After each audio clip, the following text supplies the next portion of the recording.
জায়গা পাবেন না নেইমার জুনিয়র। ইতিমধ্যেই ২৬ জন চূড়ান্ত করেছেন আনচেলত্তি, যেখানে জায়গা দেননি নেইমার জুনিয়রকে। এমনটাই খবর প্রকাশ করেছে ESPN ব্রাজিল। তাদের মতে সর্বশেষ ম্যাচের স্কোয়াডের মতোই হচ্ছে বিশ্বকাপ স্কোয়াড, যেখানে থাকছেন না নেইমার জুনিয়র। অর্থাৎ এই খবর অনুযায়ী নেইমার ইতিমধ্যেই তার ক্যারিয়ারের শেষ বিশ্বকাপ খেলে ফেলেছেন।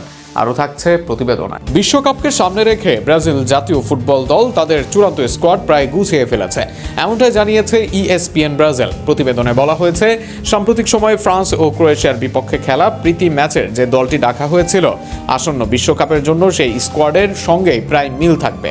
2025 সালে দলের দায়িত্ব নেওয়া ইতালিয়ান কোচ কার্লো আনচেলত্তি ইতিমধ্যেই তার পরিকল্পনা স্পষ্ট করে দিয়েছেন। তার মতে মূল স্কোয়াড এখন প্রায় নির্ধারিত এবং নতুন করে পরীক্ষা নিরীক্ষার আর সময় নেই।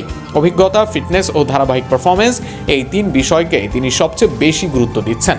তবে সবচেয়ে বড় চমক এসেছে স্কোয়াড থেকে নেইমারকে বাদ দেওয়ার সম্ভাবনার খবর। 34 বছর বয়সী এই তারকা ফরওয়ার্ড, যিনি বর্তমানে সান্তোস ক্লাবের হয়ে খেলছেন, দীর্ঘদিন ধরে ইনজুরির সঙ্গে লড়াই করছেন। একের পর এক চোট তাকে চিপকে দিয়েছে মাঠের বাইরে, যার ফলে তার ফিটনেস নিয়ে বড় ধরনের প্রশ্ন তৈরি হয়েছে। সূত্র বলছে, আনচেলত্তির দৃষ্টিতে নামের চেয়ে ফিটনেস এবং খেলার তীব্রতায় বেশি গুরুত্বপূর্ণ। তার কৌশলগত পরিকল্পনায় এমন খেলোয়াড়দেরই অগ্রাধিকার দেওয়া হবে যারা পুরো ম্যাচ জুড়ে উঁচু মানের পারফরমেন্স ধরে রাখতে পারবেন। সেই জায়গায় নেইমারের বর্তমান শারীরিক অবস্থা বড় বাধা হয়ে দাঁড়িয়েছে।